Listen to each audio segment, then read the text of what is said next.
Discurso del Papa Francisco en su visita apostólica a Mozambique a obispos, clero, religiosos y catequistas. Jueves 5 de septiembre de 2019. Lectura dramatizada. Queridos hermanos obispos, queridos sacerdotes, religiosas, religiosos y seminaristas, queridos catequistas y animadores de comunidades cristianas, queridos hermanos y hermanas, buenas tardes. Agradezco el saludo de bienvenida de Monseñor Hilario en nombre de todos vosotros y con afecto y gran reconocimiento os saludo a todos. Sé que habéis hecho un gran esfuerzo para estar aquí.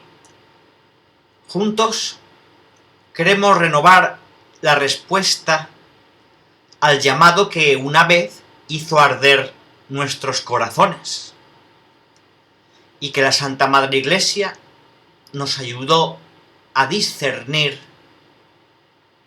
y confirmar con la misión.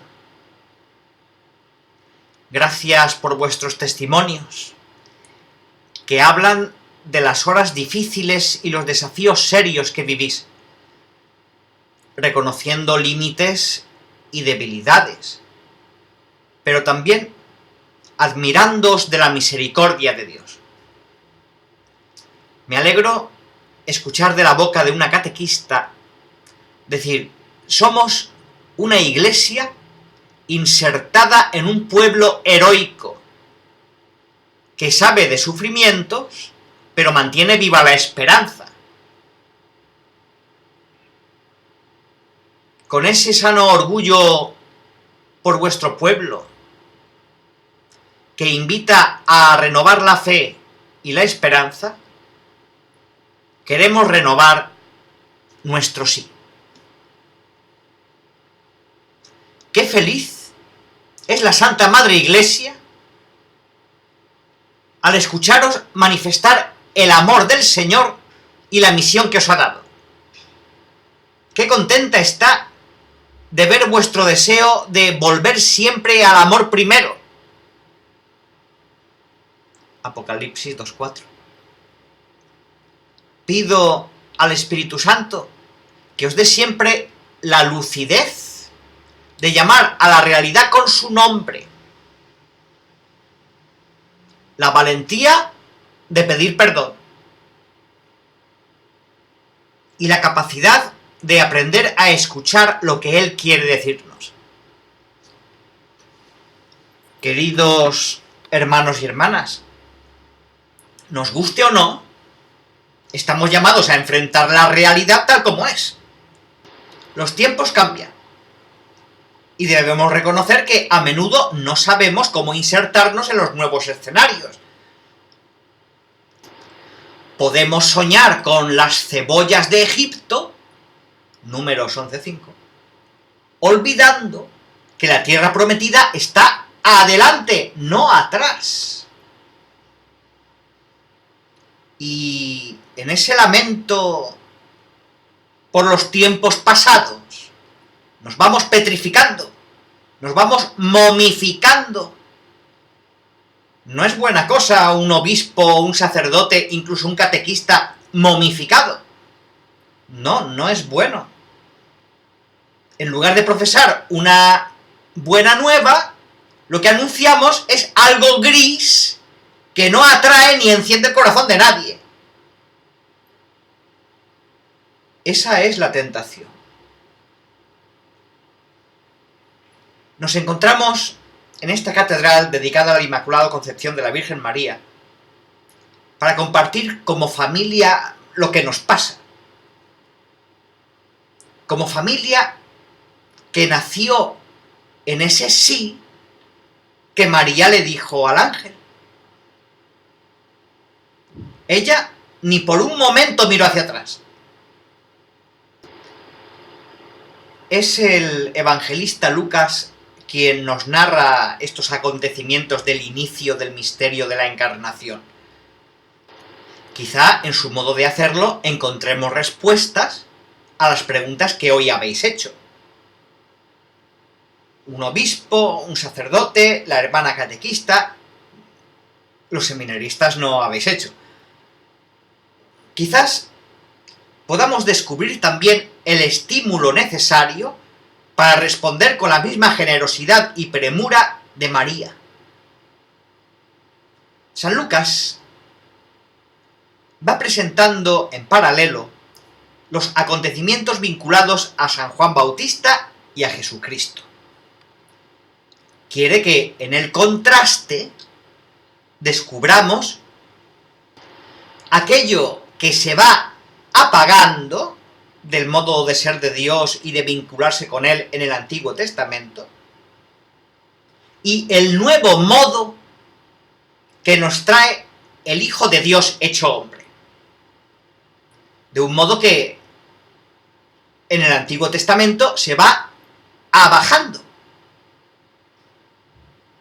Y de un nuevo modo que trae Jesús. Es evidente que en ambas anunciaciones, en la de San Juan Bautista y en la de Jesús, hay un ángel.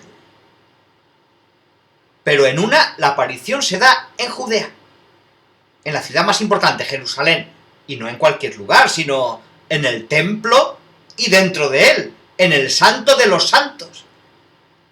El ángel se dirige a un varón y sacerdote. Por el contrario, el anuncio de la encarnación es en Galilea, la más alejada y conflictiva de las regiones. En una pequeña aldea, Nazaret, en una casa y no en una sinagoga o lugar religioso.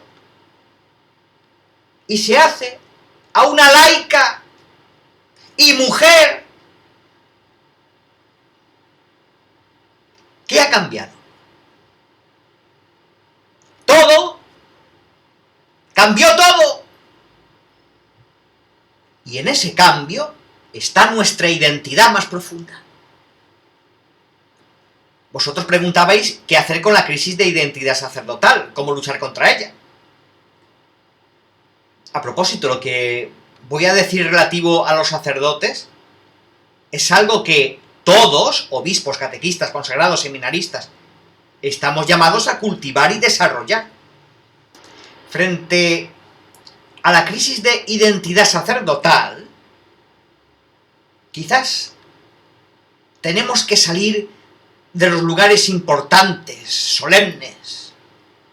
Tenemos que volver a los lugares donde fuimos llamados, donde era evidente que la iniciativa y el poder eran de Dios. Ninguno de nosotros fue llamado a un lugar importante, ninguno. A veces, sin querer, sin culpa moral, nos habituamos a identificar nuestro quehacer cotidiano como sacerdotes con ciertos ritos, con reuniones y coloquios donde el lugar que ocupamos en la reunión, en la mesa o en el aula, es de jerarquía. Nos parecemos más a Zacarías que a María. Creo que no exageramos si decimos que el sacerdote es una persona muy pequeña. La inconmensurable grandeza del don que nos es dado para el ministerio nos relega entre los más pequeños de los hombres. El sacerdote es el más pobre de los hombres. Sí, el sacerdote es el más pobre de los hombres. Si Jesús no lo enriquece con su pobreza. El más inútil siervo, si Jesús no lo llama amigo. El más necio de los hombres, si Jesús no lo instruye pacientemente como a Pedro. El más indefenso de los cristianos, si el buen pastor no lo fortalece en medio del rebaño. Nadie más pequeño que un sacerdote dejado a sus propias fuerzas. Por eso nuestra oración protectora contra toda insidia del maligno, es la oración de nuestra madre. Soy sacerdote, porque él miró con bondad mi pequeñez. Lucas 1:48. Volver a Nazaret puede ser el camino para afrontar la crisis de identidad. Jesús llama, después de la resurrección, a regresar a Galilea para encontrarlos. Volver a Nazaret, a la primera llamada. Volver a Galilea para resolver la crisis de identidad. Volver a Nazaret para renovarnos como pastores, discípulos, misioneros. Vosotros mismos expresabais cierta exageración en la preocupación por generar recursos para el bienestar personal, por caminos tortuosos que muchas veces terminan privilegiando actividades con una retribución garantizada y generan resistencias a entregar la vida en el pastoreo cotidiano. La imagen de esta sencilla doncella en su casa, en contraste con toda la estructura del templo y de Jerusalén, puede ser el espejo donde miremos nuestras complicaciones y afanes, que oscurecen y dilatan la generosidad de nuestro sí. Las dudas y la necesidad de explicaciones de Zacarías desentonan con el sí de María, que solo requiere saber cómo se va a dar todo lo que sucede.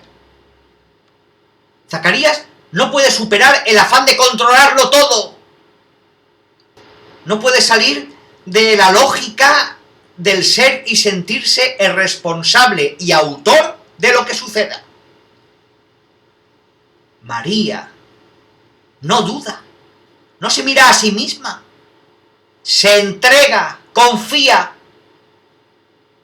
Es agotador vivir el vínculo con Dios como Zacarías, como un doctor de la ley, siempre cumpliendo, siempre creyendo que la paga es proporcional al esfuerzo que haga, que es mérito mío si Dios me bendice, que la Iglesia tiene el deber de reconocer mis virtudes y esfuerzos. No podemos correr tras aquello que redunde en beneficios personales. Nuestros cansancios deben estar más vinculados a nuestra capacidad de compasión. ¿Tengo capacidad de compasión? Son tareas en las que nuestro corazón es movido y conmovido. Hermanos y hermanas, la Iglesia pide capacidad de compasión. Nos alegramos con los novios que se casan. Reímos con el bebé que traen a bautizar. Acompañamos a los jóvenes que se preparan para el matrimonio y a las familias. Nos apenamos con el que recibe la unción en la cama del hospital. Lloramos con los que entierran a un ser querido.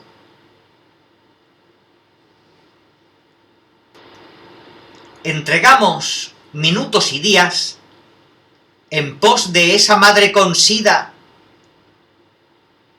ese pequeño que quedó huérfano, esa abuela a cargo de tantos nietos, o ese joven que ha venido a la ciudad y está esperando porque no encuentra trabajo. Tantas emociones. Si tenemos el corazón abierto, esta emoción y tanto afecto fatigan el corazón del pastor. Para nosotros, sacerdotes, las historias de nuestra gente no son un telediario. Nosotros conocemos a nuestro pueblo. Podemos adivinar lo que les está pasando en su corazón. Y el nuestro, al compadecernos, al padecer con ellos, se nos va deshilachando, se nos parten 1000 pedacitos. Se conmueve y hasta parece comido por la gente. Tomad, comed. Esa es la palabra que musita constantemente el sacerdote de Jesús cuando va atendiendo a su pueblo fiel. Tomad y comed. Tomad y bebed. Y así nuestra vida sacerdotal se va entregando en el servicio, en la cercanía al pueblo fiel de Dios, que siempre, siempre cansa. Hermanos y hermanas, la proximidad cansa, siempre cansa. La proximidad al santo pueblo de Dios. La proximidad cansa. Es bello encontrar sacerdotes, una hermana, un catequista, que se cansa con la proximidad.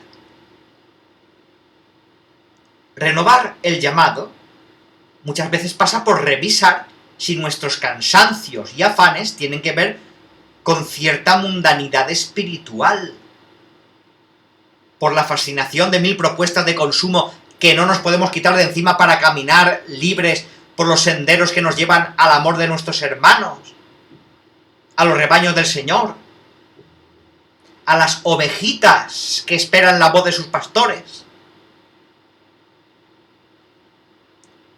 Renovar el llamado pasa por elegir, decir sí, y cansarnos por aquello que es fecundo a los ojos de Dios, que hace presente, encarna a su Hijo Jesús. Que en este sano cansancio encontremos la fuente de nuestra identidad y felicidad. La proximidad cansa. Este cansancio es la santidad. Que nuestros jóvenes descubran eso en nosotros. Que nos dejemos tomar y comer. Y que sea eso lo que los lleva a preguntarse por el seguimiento de Jesús.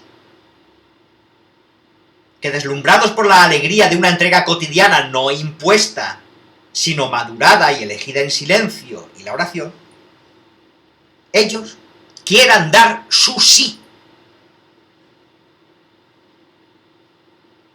Tú, que te lo preguntas, o ya estás en camino de una consagración definitiva, has descubierto que la ansiedad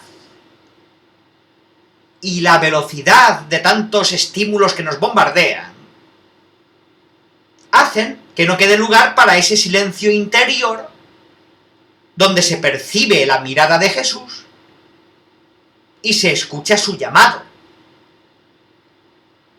Mientras tanto, te llegarán muchas propuestas maquilladas, que parecen bellas e intensas, aunque con el tiempo solamente te dejarán vacío, cansado y solo.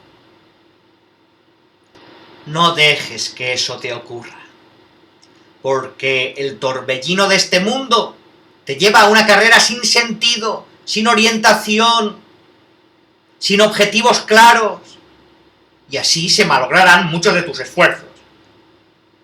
Más bien, busca esos espacios de calma y de silencio que te permitan reflexionar, orar, mirar mejor el mundo que te rodea. Y entonces sí, con Jesús podrás reconocer cuál es tu vocación en esta tierra. Este juego de contrastes que plantea el evangelista Lucas culmina en el encuentro de las dos mujeres, Isabel y María. La Virgen visita a su prima mayor, y todo es fiesta, baile y alabanza. Hay una parte de Israel que ha entendido el cambio profundo, vertiginoso del proyecto de Dios. Por eso acepta ser visitada. Por eso el niño salta en el vientre. En una sociedad patriarcal, por un instante, el mundo de los hombres se retira. Enmudece como Zacarías.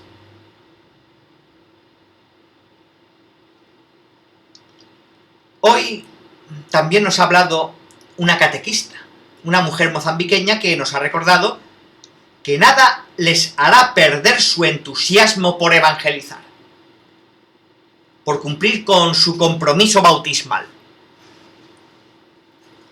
Vuestra vocación es evangelizar. La vocación de la Iglesia es evangelizar. La identidad de la Iglesia es evangelizar. No hacer proselitismo. El proselitismo no es evangelización. El proselitismo no es cristiano. Vuestra vocación es evangelizar. La identidad de la Iglesia es evangelizar.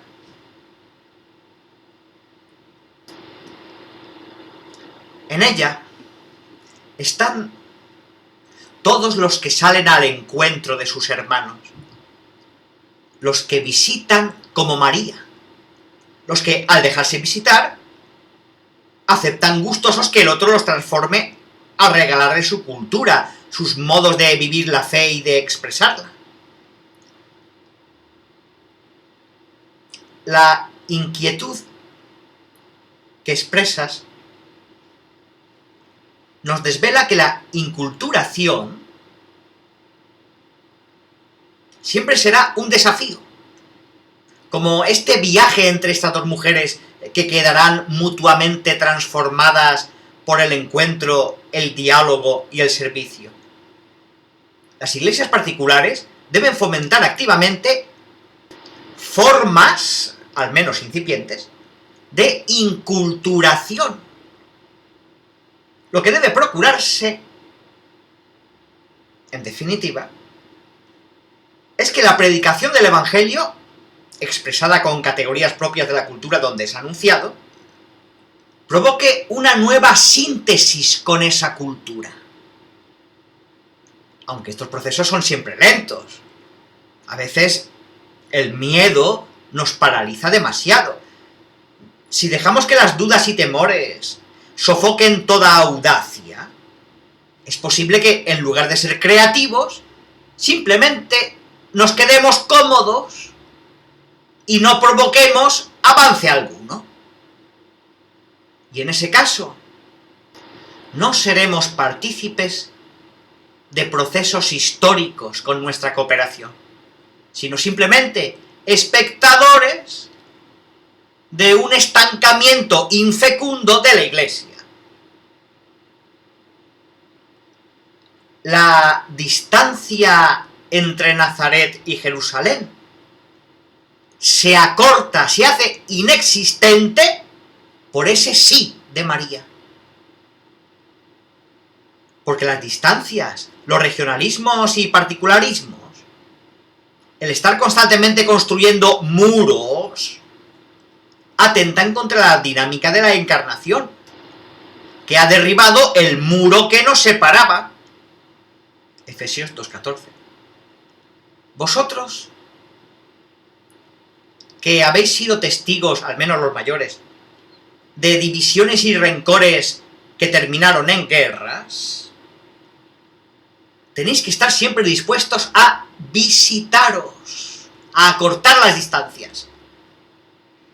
La Iglesia de Mozambique está invitada a ser la Iglesia de la visitación.